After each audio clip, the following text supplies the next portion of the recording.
So recently I saw Tokyo Ghoul, and to be honest, going into the series I was a little bit apprehensive because I'd heard terrible tales of rampant edgy teenagers that had apparently hijacked the series. I actually really enjoyed it. I only saw the first series, so that's what I'm going to be commenting on today. I will do a video on the other series in the future, but I think it's got quite a lot of redeeming qualities and I have a fair bit to say about it. So here is my review of Tokyo Ghoul. I hope you enjoy.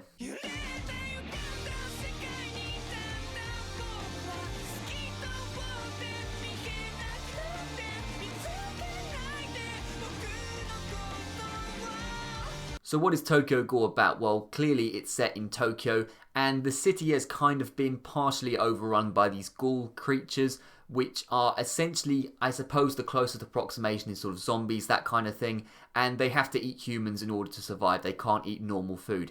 Anyway, you have this character called Kaneki, and in the first episode, he gets captured by one of those ghouls and gets turned into a sort of half-human, half-ghoul hybrid, a one-of-a-kind kind of thing, and he becomes a sort of outcast. He has to experience a sort of new life, and he gets thrown into this underworld of ghouls when really he's just a normal kid at heart. That's essentially what Tokyo Ghoul is about, and I think it's quite an interesting premise.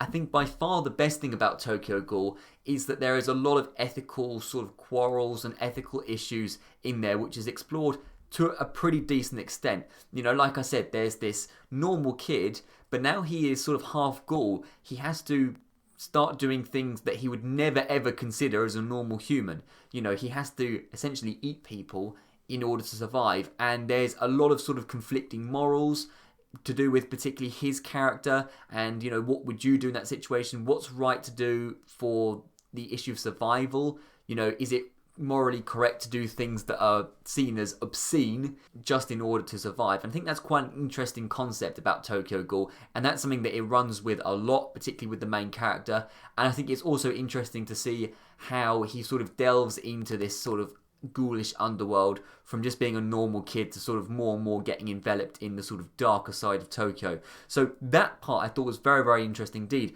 Also, what I thought was interesting about Tokyo Ghoul is that it's from the perspective of the ghouls. Now, in most kind of horror films or whatever, the zombies, the ghouls, whatever you want to call them, are considered to be the bad guys, and they kind of seem to be brain-dead monsters that are just out there for flesh and nothing else. And you don't really get to see the more sort of compassionate, empathetic side of the ghouls. They're just seen as something to be shot down and in a sort of gory mess. Now, what's interesting about Tokyo Ghoul is, of course, you see it from their perspective, which means they are essentially kind of the good guys, but they're all basically anti-heroes in a way. And you get to a point where you're actually rooting for characters that are going to go out there and eat people and are eating people on a daily basis, but it almost becomes normalized very, very quickly, and you become desensitized to the fact that they're eating people and doing quote-unquote terrible things in order to survive. And because it's from the perspective of the main character who was once a human, he has a kind of unique perspective where he can both relate to the human side and the ghoul side. And I think for the audience, that's a really cool concept, that you're kind of rooting for people or ghouls really that you shouldn't really be rooting for. But on the other side, of course, the quote-unquote bad guys are the humans, because the humans are trying to control these ghouls, and as far as the humans are concerned, the ghouls are out of control things that are going around eating people, and they need to be sort of subjugated. And what's interesting about that is us as humans are actually the quote-unquote enemy. And you get into sort of like a weird situation where you're actually quite often rooting against humans when logically, as the audience, we shouldn't really be doing that. But on the flip side, you've got the humans, which at times can also be just as much, if not more, empathized than the ghouls. So in some instances, the humans are actually, in a way, the good guys, and the ghouls are kind of the bad guys. I've never been more morally conflicted when watching something than with Tokyo Ghoul. And a good example of what I just mentioned were the characters Mr. Morrow and Amon.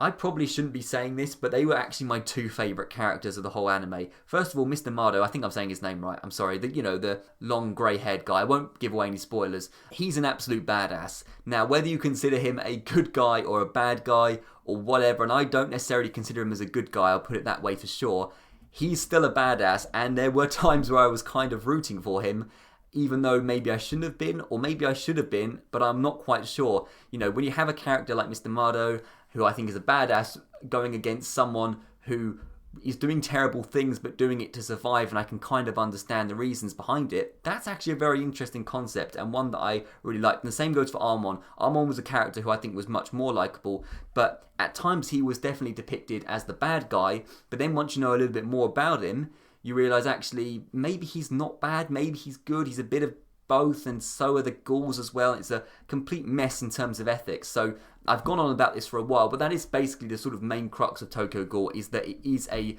big sort of ethical quarrel, and that's particularly what I enjoyed about this series, that you would have battles or fights or whatever, and one minute I'd be rooting for the humans, and the next minute I'd be rooting for the ghouls. Something I liked about Tokyo Ghoul is that I think there was a very good balance between fighting and action scenes and actual storyline and character development and all that. Now, if I'm being honest, when it comes to anime, and I suppose most forms of media, but particularly anime, I'm not as interested in the fighting scenes, to be honest. I don't watch a huge amount of fighting samurai kind of stuff. I like to sit back and watch slice of life quite often, and romance and that kind of thing. So I'm not really the target audience for long sort of fighting scenes. But first of all, I actually really like the fighting scenes. I thought that they were quite good. They, weren't the best I've ever seen, but I thought they were certainly interesting enough. And it's not just sort of hand-on-hand combat. They have these sort of wings and all sorts, and it's quite creative the way they fight each other. So the fights did capture my interest, but they didn't go on for too long, in my opinion. It wasn't just fighting constantly, because I, for one, would have been bored by that. Something that is notable about Tokyo Ghoul, and something that gets referenced a lot, is the amount of gore in the series. It is very, very gory, and, that's the theme of Tokyo Ghoul. It's eating people, it's fighting monsters and humans and all that kind of thing. There's naturally going to be a lot of gore. Now, personally, gore doesn't bother me. Quite a lot of the gore, or a decent amount of it, is actually censored anyway, so if you're particularly, maybe sensitive to that kind of thing, there still is a lot in it, so that's something to consider if you're more on the sort of sensitive side. But to be honest, it wasn't too bad. I'd heard how notoriously gory this show was, and I didn't think it was too bad considering that. Now, it's certainly not for kids, and I would not be recommending it for any children, particularly as, like I said, towards the end, the themes do get darker and darker, and it's not just the gore, but it's sort of the psychological horror which really gets to you. And I think actually, more than being a physical horror, Tokyo Ghoul is more of a psychological horror, because it's, first of all, the characters are quite relatable in the sense that, particularly Kaneki, because he goes through both human and ghoul things, so although he is going through supernatural things, at the core, he is still a human as his foundation, which of course we are watching it. So, I think it is more of a psychological horror, particularly towards the last episode, which I won't be going into details about today. And actually, let's sort of talk about the ending in a sort of non-spoiler way. What I will say is, my main criticism about the series actually is that it wasn't quite long enough. It's only 13 episodes long, I believe, and to be honest, I think I'd rather it have been 25 episodes. The point at which the anime finishes is at a very crucial sort of turning point. It's also a very intense moment. There's a lot going on, and it kind of just ends there. Now, that's fine if the second series lives up to the first, Route A. It's called Tokyo Ghoul Route A. Now, I've got a sneaky suspicion that maybe it's not going to quite live up to those expectations. I hope it does, but I don't think anyone thinks that the second series is quite as good as the first. And I feel like maybe if they had just gone on with what they were doing, and when they were on a roll, maybe they could have concluded the first series in a way that would have been a bit more satisfying, and then it could have been much more highly regarded in terms of what I think anyway, but probably other people as well. And I feel like I have a sneaky suspicion that the second series isn't going to start off where the first series ended, completely. And it was quite an intense, important moment, and I hope there is some sort of continuity going on to the second series. I will be watching it soon, so I'll be able to comment on that soon. But what I will say is, the final 2 episodes I think were really, really good. Like some of the best I'd seen in any anime ever. Particularly the final episode was very, very good. Not what I expected, but very, very good indeed. And again, that was sort of that was when the real psychological horror sort of got ramped up a notch. So definitely as the series went on, I enjoyed it more and more. And I think that it got off to a very, very good end, but I just want to see that continued. And I feel like maybe if it hadn't been quite so short, we would have got a little bit more closure to what we did actually get in reality.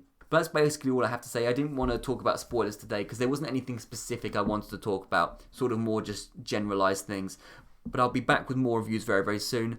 I did enjoy this. I don't care if it's an edgy teenage thing. Whatever, man.